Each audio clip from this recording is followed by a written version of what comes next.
నమస్తే, welcome to Andhraprabha. నేను రఘునందన్.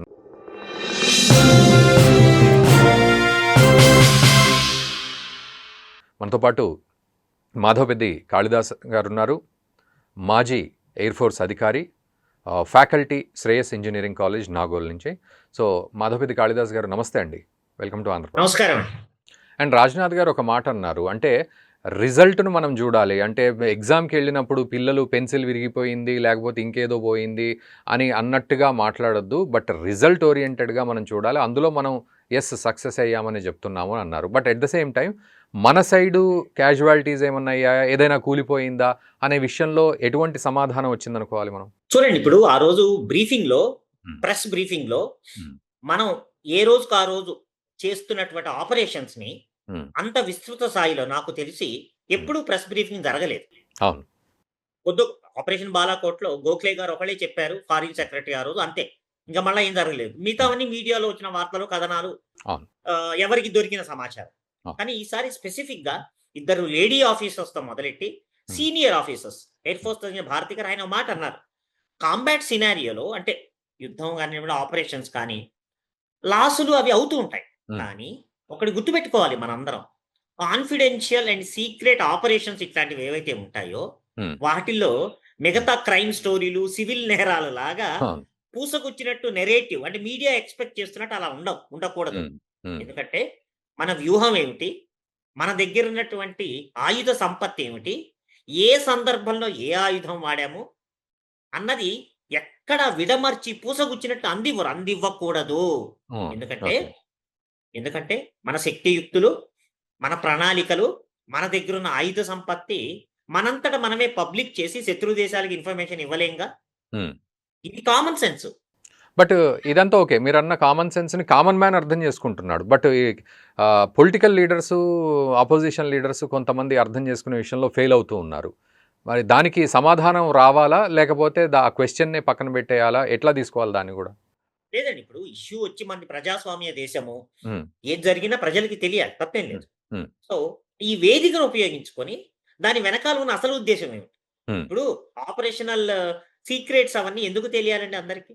అవునవును, ఎగ్జాక్ట్లీ. అవును, సంగతి ప్రభుత్వం స్పష్టం చేయాలి. ఇప్పుడు ఇప్పుడు ఈ ప్రభుత్వం కాదు, వాళ్ళ ప్రభుత్వమే వచ్చింది అనుకుందాం, ఓకే, వాళ్ళైనా ఇలాగే చేస్తారు.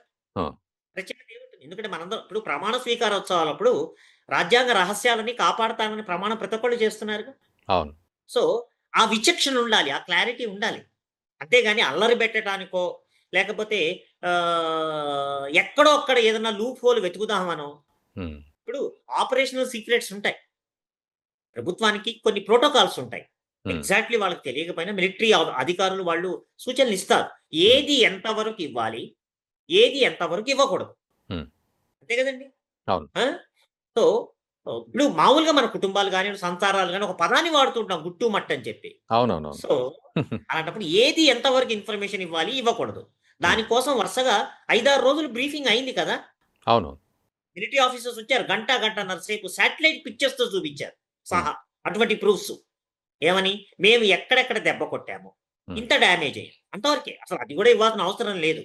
కానీ ప్రజలకి తెలియాలి, 2 విషయాలు తెలియాలి. ప్రభుత్వం ఎంత దృఢ నిశ్చయంతో ఉన్నదని తెలియాలండి, చాలా అవసరం. రెండవది మన ఆయుధ సంపత్తి అంటే ఏమిటి, మనం గర్వంగా ప్రకటించుకోవాలి. మా మీద ఇలా పిచ్చి వేషాలు వేశారు, మేము శత్రువుని ఎలా మూతిపడు రాలగొట్టామో చూడండి. బ్యాటిల్ డ్యామేజ్ అసెస్మెంట్ మొత్తం వాళ్ళ air bases, air defence systems అంటే రాడార్స్ ఉంటాయండి, మిసైల్స్ ఉంటాయి, వాళ్ళ యుద్ధ విమానాలు ఉంటాయి, ఈ 3 ఉంటాయి. గన్స్ కూడా ఉంటాయి, దాన్ని అటాక్ గన్స్ అంటారు, యాంటీ ఎయిర్ క్రాఫ్ట్ గన్స్.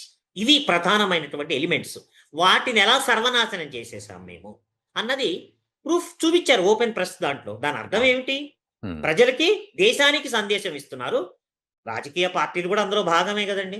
అవునవును. అయితే మీరు అన్నట్టు ప్రత్యేకంగా ఆ ఇన్ఫర్మేషన్ కావాలి, ఈ ఇన్ఫర్మేషన్ కావాలి.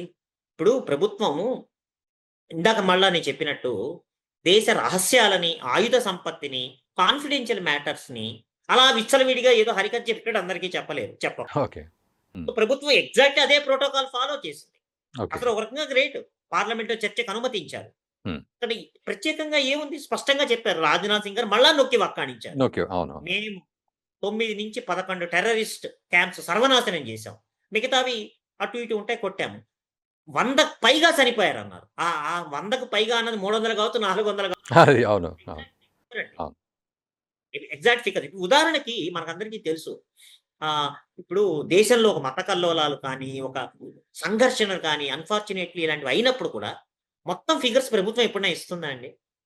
అవును. అనవసరంగా అది అనిశ్చితికి దారి తీస్తుంది కదా! అవునవునవును. ఎంతవరకు ఇవ్వాలో అంతవరకే ఇస్తారు. హ్మ్. మరి ఇది స్టాండర్డ్ ప్రొసీజర్. అందులోనూ చాలా గోప్యంగా ఉండాల్సినటువంటి మన ఆయుధ సంపత్తి ఏమిటి? యెస్. ప్లస్ ఆర్ మైనస్ ఇందాక మీరు చెప్పినట్లు ఇప్పుడు ఎగ్జామ్ ఫైనల్‌గా రిజల్ట్ వచ్చిందా లేదా? అవును. మధ్యలో క్వెషన్ వదిలేసామా చాయిస్‌లో లేదా సరిగ్గా రాయకపోయామా? కాంబాట్ సినారియోలో ఏం మాస్టర్ భారతి గారు చెప్పింది పర్ఫెక్ట్. హ్మ్. అప్స్ అండ్ డౌన్స్ కొద్దో గొప్పో అవుతూ ఉంటాయి. హ్మ్. కానీ ఫైనల్‌గా మనం అనుకున్న ఆబ్జెక్టివ్ నెరవేరిందా లేదా? ఏమిటి మన ఆబ్జెక్టివ్? టెర్రరిస్ట్ క్యాంప్స్ ఎక్కడున్నా సరే పాకిస్తాన్ మొత్తం మీద ఏ మూల ఉన్నా సరే నాశనం చేయగలిగినటువంటి ఆయుధ సంపత్తి మన దగ్గరున్నది.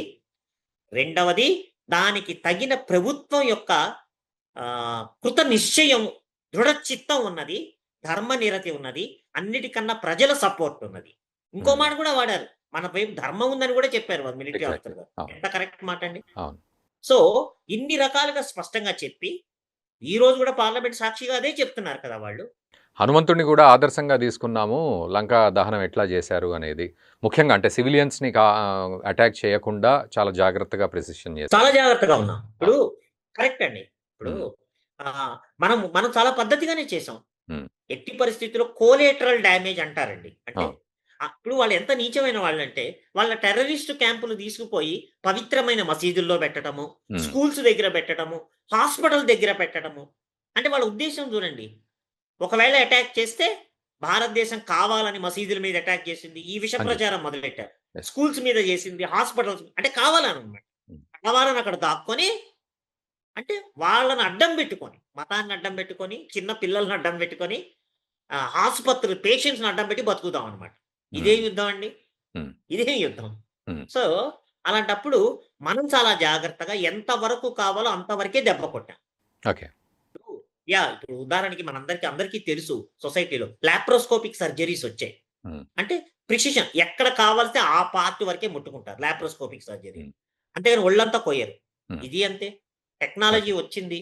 ప్లస్ మన ఆలోచన ధోరణి ఉన్నది. అనవసరంగా సివిలియన్స్ ఎందుకంటే మనం ఎందుకు మాట పడాలి? మనం ఎందుకు దొరకాలి?